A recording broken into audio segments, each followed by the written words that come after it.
Hello there and welcome to Rick's Picks. We're gonna play a Shadows over Innistrad draft here, so just hang tight for a second. Alright, here we go then. For our first pick we have a pretty easy one, I guess. Soul Swallower. It's a great card in green based Delirium decks, can get out of hand pretty quickly. Generally I like making green-white or green-black Delirium decks. Shall see what we managed to cook up here. Of the cards in this pack, I mean, Come from the Unknown could return, but I'm not sure how good that's gonna be in our deck. Shall see. There's a Throttle, there's a Ghosty, not sure whether those will make it back. Guess we shall see, but yeah. For the first pick, I'm definitely taking the Soul Swallower. Alright.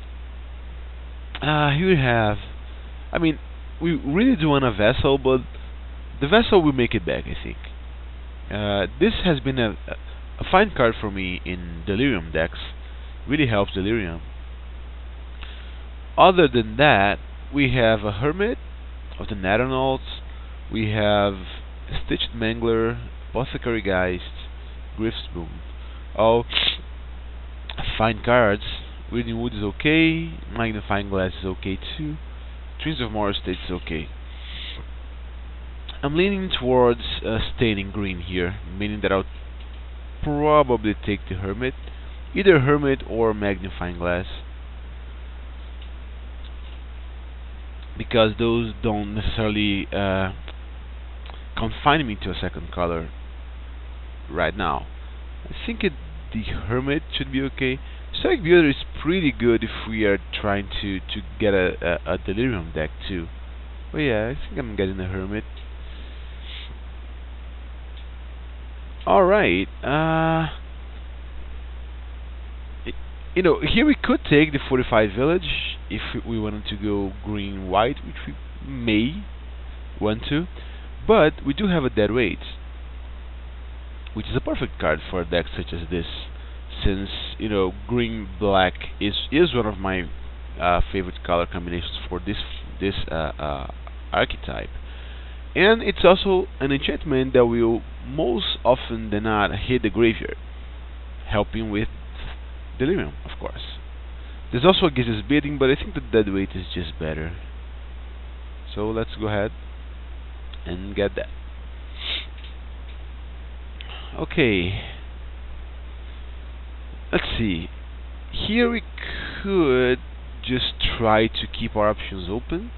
We could take something like an Ulrich's Kindred, because we do already have a werewolf here, and maybe we will start getting some great werewolf cards. We're not sure.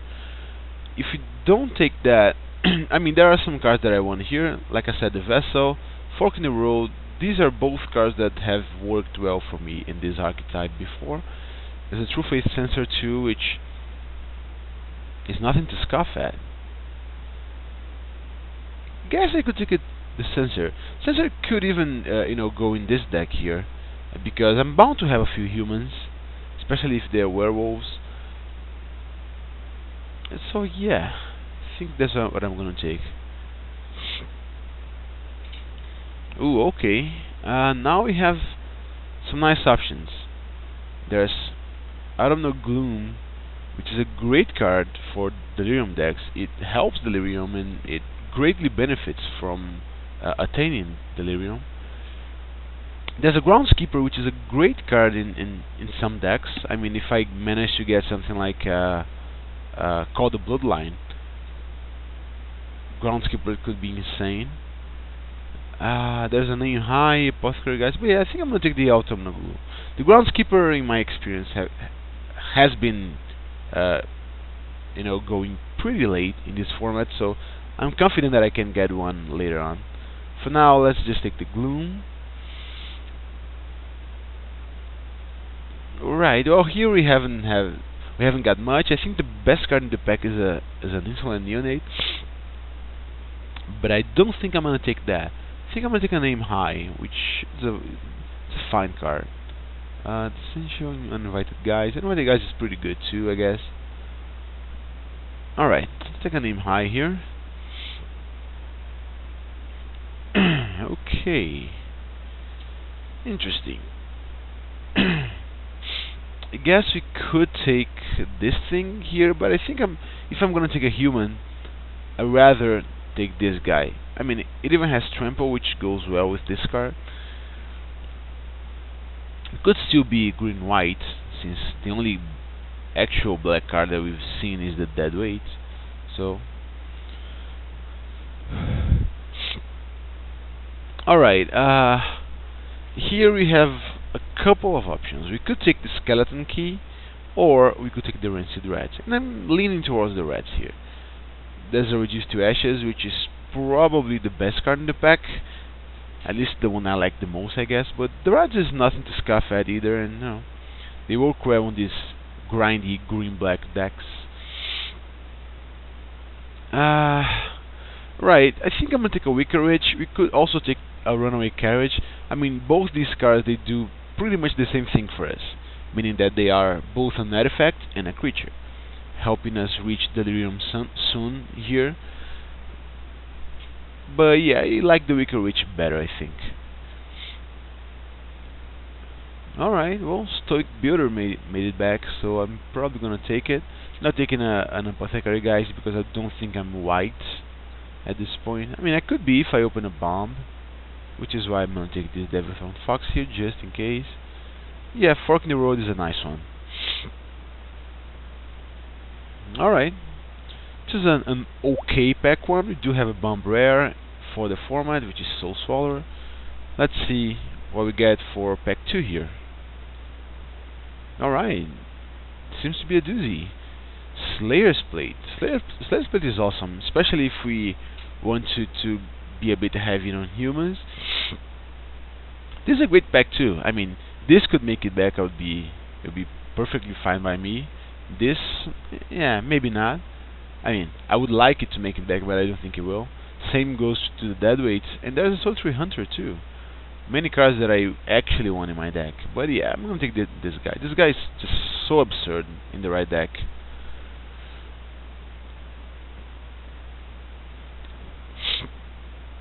Alright, Rabbit Bite seems like a fine pick here, an easy one. There's a Graph Mole, which is a great card too, but at this point we don't have a lot of ways to make tokens, and by not a lot of ways I mean none. And even so, the Rabbit Bite is probably just the better card here. So that's what I'm going to take. Alright, Deadweight seems fine. There's a Behold the Beyond, I don't really want that. Not the Intrepid Provisioner, which I could use. There's a Macabre Waltz, which I definitely want at least a copy in my deck, but I'm not gonna take it over a Deadweight, so. Alright, we could take a Giz's Bidding here, but so far we don't have a lot of ways to enable Madness. This is a fine card even without Madness on, I guess, but I think I'm gonna take a Hinterland Lager. We have a small human theme going on here, and this is a human, at least when it's not a werewolf. So yeah, that's probably gonna be it. So, okay, well, here we kind of whiffed. There's not much here that we want. I'm not sure how good Lone Dryad is.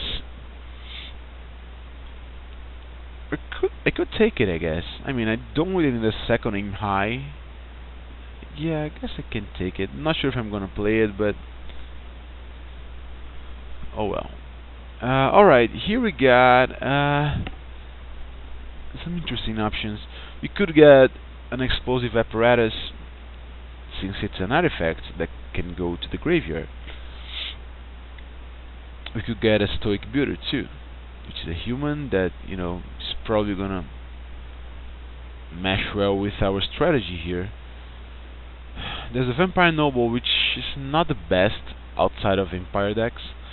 I mean, even in Vampire decks it's not the best, but it's at least more playable.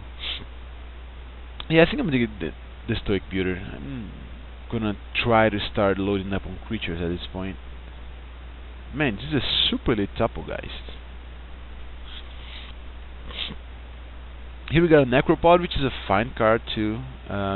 Accomplice, Rodenhart Gull. I think I'm gonna take a gold card as Accomplice. It's a fine one. There's a Clip Wings too, which is a fine sideboard card.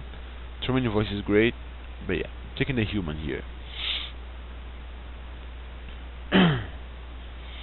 Alright, there's an Epiphany at the Drawn Yard, but I think I'm taking a Dauntless Cathar. Because, you know, it's probably the best card in the pack here, and then, you know, since there's nothing for me, I just gonna go ahead and hate that.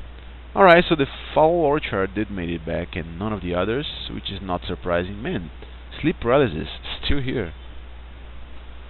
That's a late Sleep Paralysis, but yeah, I do need a Foul Orchard here, so that's what I'm gonna take. Alms of the Vein is pretty bad, and Root Out is fine sideboard card, although it's not great, because it's not even an instant, but yeah, just take it. Alright, Cascadar Swine is not the worst. There's Epitaph Golem, which some people do like, but yeah, hasn't worked out for me so far, and Cascadar Swine has, so that's what I'm gonna take. Alright, let's take a Survive the Night. Wow, that's a super lit Explosivo too. And a name serve to sleep this. I guess White is getting pretty underdrafted. Alright, there's a Third Visions, which is a fine card. Same goes to Ratochanks. None of them are for us though, and well, there's nothing for us here to be perfectly honest. There's maybe a Warped Landscape, but do I really want to first pick that? Maybe I do. This thing returns any land, right? So yeah, Warped Landscape is probably fine. I mean, not the most exciting first pick ever, but sadly there's nothing else here for us. I mean, absolutely no playable green cards, and no playable black cards. So let's go ahead and take it. So someone took a rare, leaving us with not much. Man, this is unfortunate. Take a Murderous Axe, maybe a Stromkirk Mentor, not sure.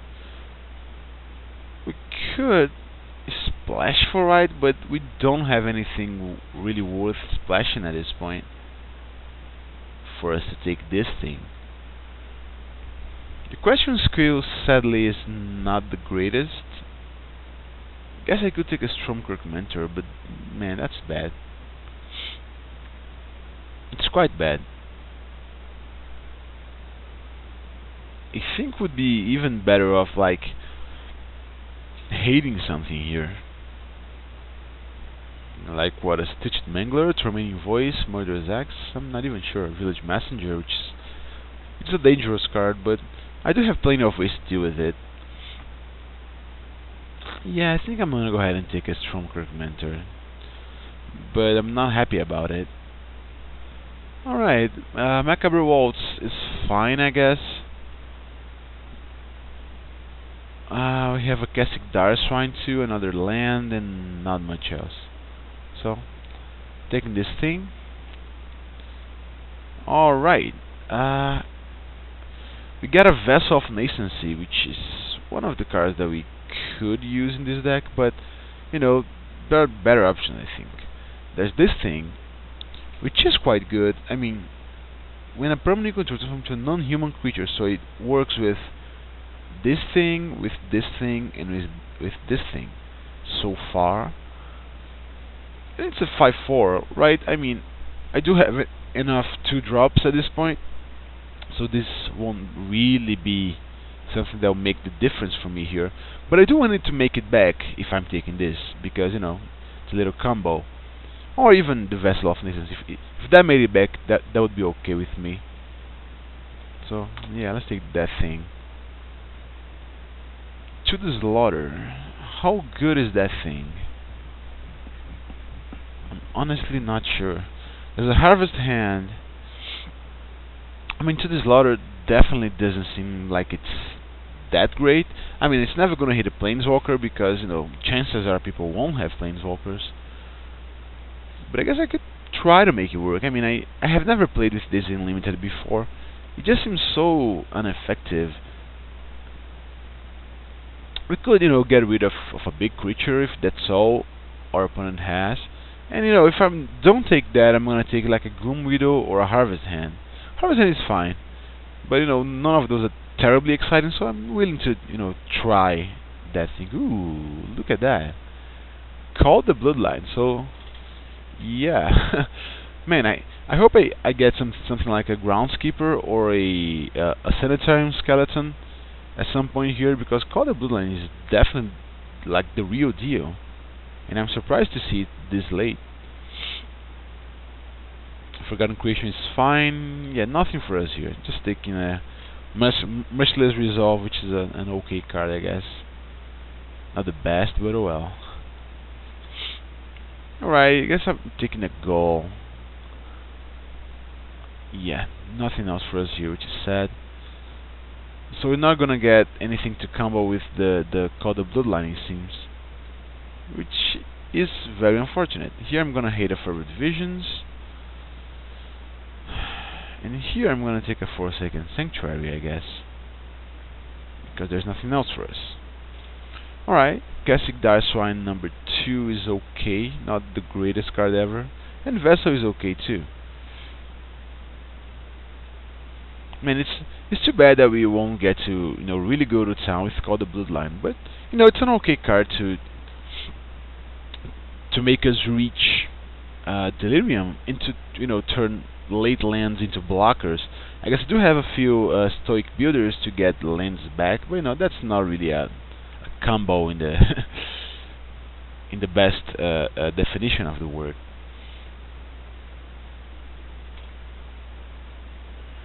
Alright, taking an Epitaph Golem then. Oops, not that, this one.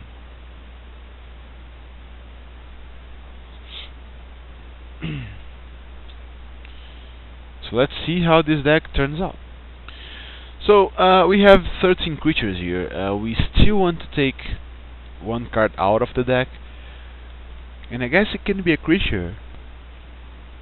I mean, it can, but it's not necessarily. I mean, I guess I could take out the True Faith Sensor. It's not gonna be awesome in my deck. I don't have a lot of flyers. I do have a few trample creatures, but I do have already as Leia's Plate. And with only 13 creatures, I guess 2 equipment should be overkill. Not sure. So just taking this thing out. Let's sort by color. Yeah, we're gonna have more green. We do have 2 dual lands here, so let's just see what Magical Land suggests. 11-6. 11-6 doesn't seem like. I guess I would play 10-7 here, but should it be like 8-7 with these 2? I'm not sure. I think it could be a 9-6 with these 2 cards, meaning that I have 11 green sources and 9 black sources. Seems fine. Alright, so let's see how we do here.